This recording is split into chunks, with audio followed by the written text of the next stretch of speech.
ఇన్నాళ్ళు వీళ్ళు చెప్తూనే ఉన్నా నా సంధ్య నిప్పు అలాంటిది కాదు అనుకున్నాను. కానీ ఇవాళ నా కళ్ళారా చూశాకే అర్థమైంది, వాడి కౌగిట్లో నిన్ను చూశాకే అర్థమైంది.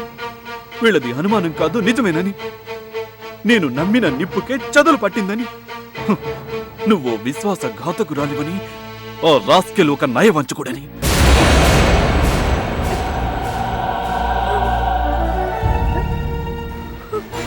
చాలు, ఇక చాలు. ఇంకా నీ కన్నీళ్ళకి కరిగిపోయి నన్ను నేను మోసం చేసుకోలేను. ఎంతగా నమ్మానే నిన్ను. ఇక్కడ ఇక్కడ పెట్టుకుని నిన్ను ఆరాధించాను. నీ మీద కొండంత నమ్మకంతో, ప్రేమతో, అభిమానంతో, నువ్వు నా కోసమే పుట్టావనే వెర్రి విశ్వాసంతో. మోహన్ నీ మొదటి భర్తని తెలిసి కూడా this is life, we must face the reality అని బ్రాడ్ మైండ్తో అందరం హ్యాపీగా ఉండాలనుకుంటే, నేను నిర్మించుకున్న నమ్మకం అనే స్వర్ణ సౌధాన్ని నిలువునా కూల్చి పారేశావు కదే. నీకు శరీరం తప్ప మనసే లేకుండా పోయిందా? తల్లివి కాబోతున్న పరిస్థితిలో కూడా కామంతో కళ్ళు మూసుకుపోయి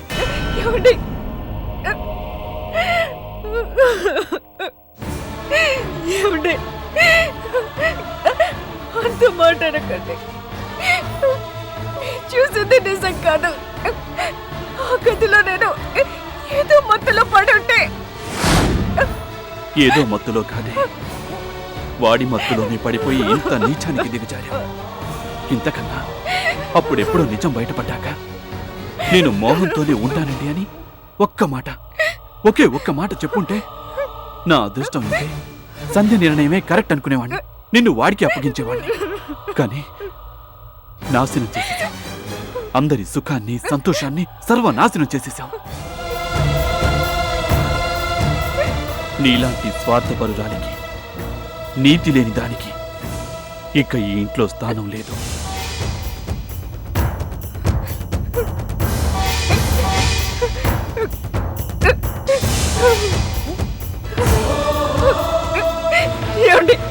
ఏమండి, నా మాట వినండి. వద్దండి, ప్లీజ్ అండి. Get out!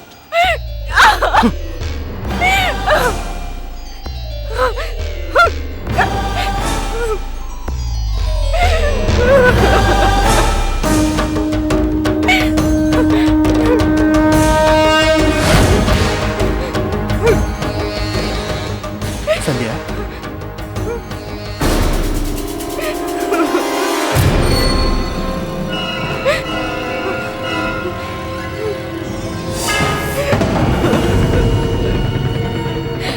ఏమైంది?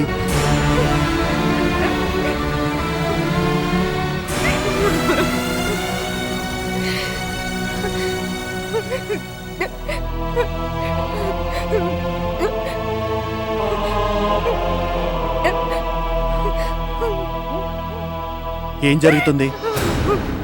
ఆ ప్రశ్న అడగటానికి నువ్వెవరు? ఇది నా ఇంటి సమస్య. 4 గోడల మధ్య ఉన్నంత వరకే అది నీ ఇంటి సమస్య. నడి రోడ్డు మీదకి తెస్తే అది అందరి సమస్య. అందరి సమస్యలకి కారణం నువ్వు. ఆనంద్, నీ కోపం కసి నా మీదైతే డైరెక్ట్ గా నన్ను అడుగు. మధ్యలో సంజయ్ ఎందుకు టార్చర్ చేస్తావు? ఎందుక? అది వాడి పెళ్ళాం గనుక. పెళ్ళాం తప్పు చేస్తే దండించే హక్కు మా మామయ్యకు ఉంది కనుక. షటప్.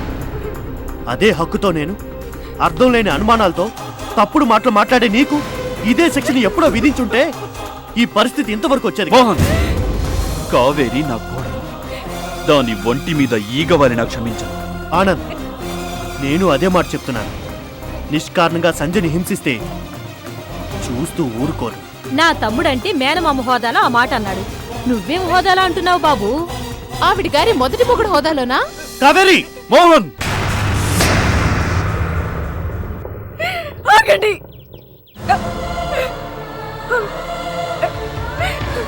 చాలు, ఇప్పటిదాకా జరిగింది చాలు. ఈ రోజైతే నా జీవితంలో రాకూడదని ఒక్కోటి దేవతలకి మొక్కుకున్నాను. ఆ రోజు రానే వచ్చింది. మోహన్, మీకు చేతులైతే దండం పెడతాను. దయచేసి ఇక్కడి నుంచి వెళ్ళిపోండి.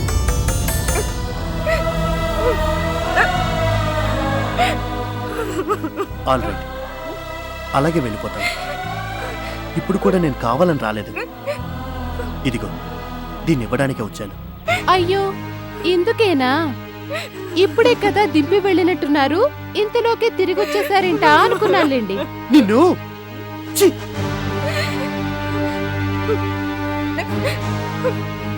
సంధ్య, నమ్మకం లేని చోట బతుకు నరకంతో సమానం. నీ ఇష్టం.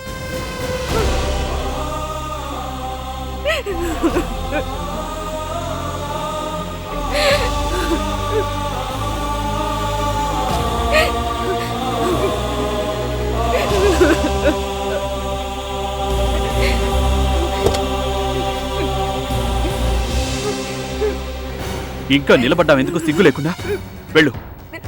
మళ్ళీ జీవితంలో నీ మొహం నాకు చూపించుకో. Get lost.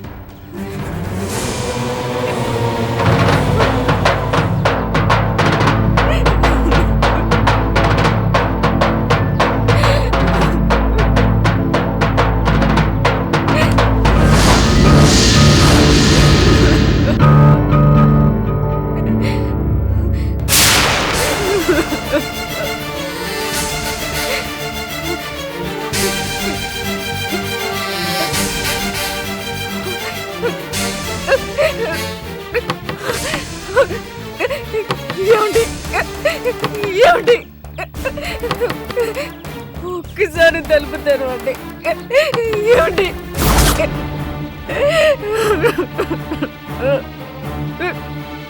ప్లీజ్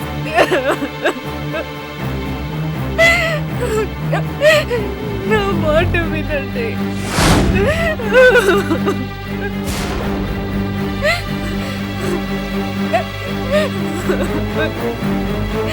ప్లీజ్ ఏమండి? నన్ను నమ్మండి. నన్ను నమ్మండి. నా కడుపులో పెరుగుతున్న మన బిడ్డ సాక్షిగా చెప్తున్నాను, నేను ఏ తప్పు చేయలేదు, ఏ పాపము చేయలేదు. మన బిడ్డ మీద ఒట్టేసి చెప్తున్నానండి. నన్ను నమ్మండి.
వెళ్ళి చూడుకో.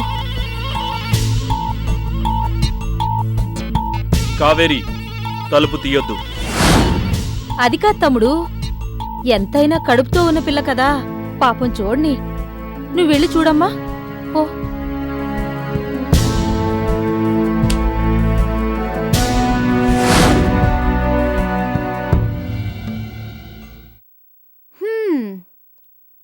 అనుకున్నంత అయ్యిందన్నమాట. ఏంటి నువ్వనేది? ఏముంది, రోగి కోరింది అదే, వైద్యుడు ఇచ్చింది అదే అన్నట్టు కాసేపు బుడిబుడి రాగాలు తీసి చల్లగా జారుకున్నట్టుంది. అంటే సంధ్య ఇక్కడ తలుపులు మూసేస్తేయే, అక్కడ తలుపులు తెరిచే ఉంటాయి గబ్బార్లా.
ఎక్కడికి సంధ్య?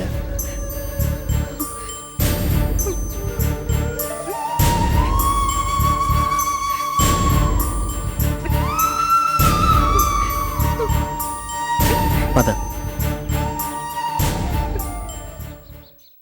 ఎక్కడికి? ఇంటికి. ఇల్లు. ఏ ఇంటి కోసమైతే నేను రాత్రి పౌళ్ళు తప్పించాను, ఈ ఇల్లు నాది నాది అనుకొని ఆ ఇంటి గౌరవాన్ని నిలబెట్టడం కోసం నిద్రాహారాలు మానేసి శ్రమించాను. ఆ ఇంటి తలుపులు నా మొహం మీద శాశ్వతంగా మూసుకుపోయాక ఇక ఈ ప్రపంచంలో నాకు ఇల్లు ఎక్కడుంది? ఉంది సంధ్య, ఉంది. మెట్టినీళ్లు నేను కాదు పొమ్మన్నా కడుపులో పెట్టుకొని దాచుకోవడానికి నీ పుట్టినీళ్లు నీ కోసం ఎదురు చూస్తూ ఉంది.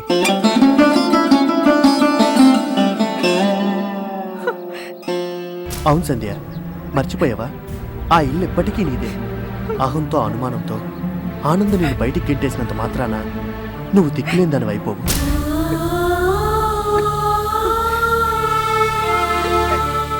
నీకంటూ ఒక ఇల్లుంది.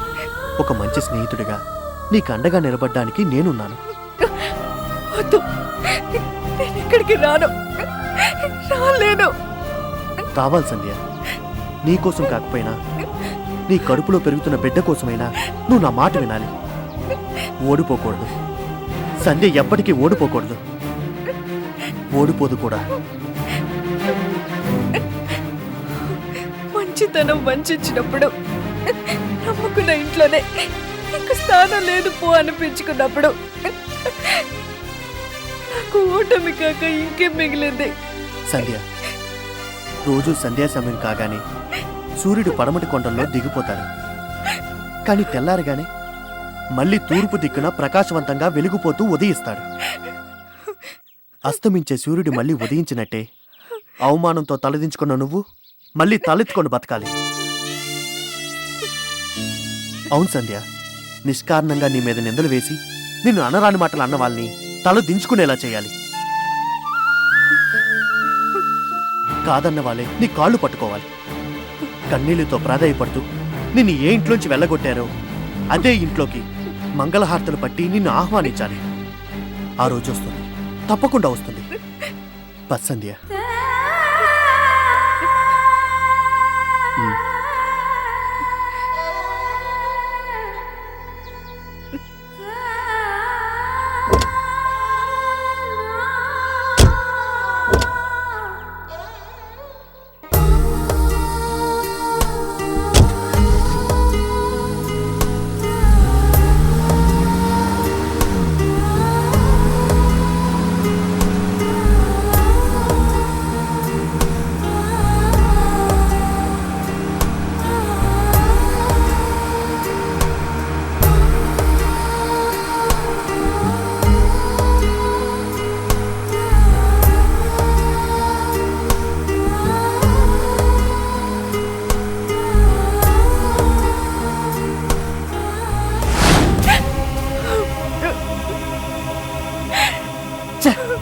అది అసలు ఆడదేనా? ఎంత పకడ్బందీగా ప్లాన్ చేసింది, ఎంత నాటకం ఆడింది. అక్కడ ముందే కార్తీక్ అనే పేరుతో రూమ్ బుక్ చేయించి ఎవడో బ్లాక్మెయిల్ చేస్తున్నాడని నిన్ను నమ్మించి, మారిపోయానండి అని నన్ను నమ్మించి, మన ఇద్దరిని ఒకే చోటికి రప్పించి అదే టైంకి తెలివిగా ఆనందని కూడా అక్కడికి రప్పించేలా చేసింది. ఛే! ఆ తల్లి కూతుర్ని నిలువునా నరికేయాలి, ఉప్పు పాత్ర వేయాలి. ఇదంతా నా కర్మ, తలరాత. మంచికి పోతే చెడు ఎదురైందన్నట్టు కావేరిని కాపాడాలన్న తొందరలో వాళ్ళు బిగించిన ఉచ్చులో నా అంతటా నేను చిక్కుకున్నాను. ఓకే, వాళ్ళంటే నిన్ను నన్ను అవమానించడానికే కంకణం కట్టుకున్నారు. పంతం పట్టి పగ సాధించడానికి ఇంత నీచానికి ఒడిగట్టారు. కానీ ఆనంద్, వాడికేమైంది? ఇన్నాళ్ళుగా మనిద్దరి గురించి తెలిసి కూడా నోటికొచ్చినట్టు మాట్లాడాడు. కనీసం అసలు ఏం జరుగుతున్నా చెప్తున్నా పట్టించుకోకుండా మనిద్దరికి మధ్య ఛే! అసలు వాడు మనిషేనా? ఇప్పుడు నేను ఏం చేయను? ఒంటరి దాన్ని అయితే ఇంత అవమానం జరిగాక ఇందులోనూ పడి చనిపోయేదాన్ని. కానీ నా కడుపులో పెరుగుతున్న ఆయన ప్రతిరూపం నన్ను బ్రతికనివ్వకుండా చావనీయకుండా త్రిశంకు స్వర్గంలో. సంధ్య, నాకు మాట ఇవ్వు. ఆవేశంలో తొందరపడి అలాంటి అఘాయిత్యానికి పూనుకోనని నాకు మాట ఇవ్వు. మీకు అర్థం కాదు, మీ మగాళ్ళకి ఎప్పటికీ అర్థం కాదు. అవమానంతో రగిలిపోయి ఆడదాని మనసు ఎంతగా క్షోభిస్తుందో ఎప్పటికీ ఎప్పటికీ అర్థం కాదు. ఇన్నాళ్ళు తన కోసమే బ్రతికాను. తన సంతోషంలోనే నా సంతోషాన్ని, తన బాధలోనే నా బాధని చూసుకున్నాను. ఈ మాంగళ్య బంధానికి కట్టుబడి ప్రపంచంలోని ఏ ఆడది అనుభవించినంత మానసిక క్షోభను అనుభవించాను. తను అన్యాయంగా జైలు పాలైతే రక్షించమని కాపాడమని ముక్కోటి దేవతలకి మొక్కుకున్నాను. కానీ అందరి దేవుళ్ళు కరుణించిన ఆయన మనసు మాత్రం కరగలేదు. కడుపుతో ఉన్న నా మీద ఇంత పెద్ద నింద వేసి కన్నీళ్లతో బయటికి సాగినొప్పి గొప్పగా, చాలా గొప్పగా బదులు తెచ్చుకున్నాను. ఈ పవిత్రమైన భారతదేశంలో పుట్టినందుకు తను కూడా ఆ శ్రీరామచంద్రుడికి వారసుడిని అనిపించుకున్నారు. తను వారసుడిని ఈ లోకానికి తీపోతున్న ఇల్లాలకి గొప్ప బహుమతి ఇచ్చారు. చాలా గొప్ప బహుమతి. బ్రతికున్నాళ్ళు మర్చిపోలేని మా గొప్ప బహుమతి. సంధ్య, బాధపడకు. ఆ సీతాసాధ్వి ఎంత పవిత్రమైనదో నువ్వు అంతటి పవిత్రమూర్తివేనని ఆనంద్ ఏనాటికైనా తెలుసుకుంటాడు. తప్పకుండా తెలుసుకుంటాడు. అప్పటిదాకా నిన్ను నేను నా కడుపులో పెట్టుకొని చూసుకుంటాను. ఒక స్నేహితుడిగా మాత్రమే కాదు, తల్లివి కాబోయే నీకు ఒక కన్న తల్లిగా.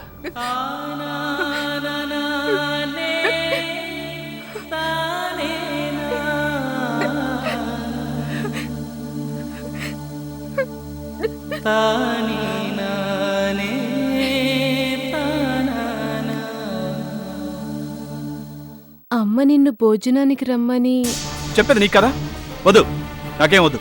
పాప ముద్దుగా ఉంది, ఒకసారి నేను ఎత్తుకోనా అండి? అయ్యో, దానికేం భాగ్యం అమ్మా, ఎత్తుకో. ఆంటీ దగ్గరికి వెళ్ళమ్మా. టెడ్డీ. టెడ్డీనా? నా మనవరాలి పేరు టెడ్డీయేనమ్మా.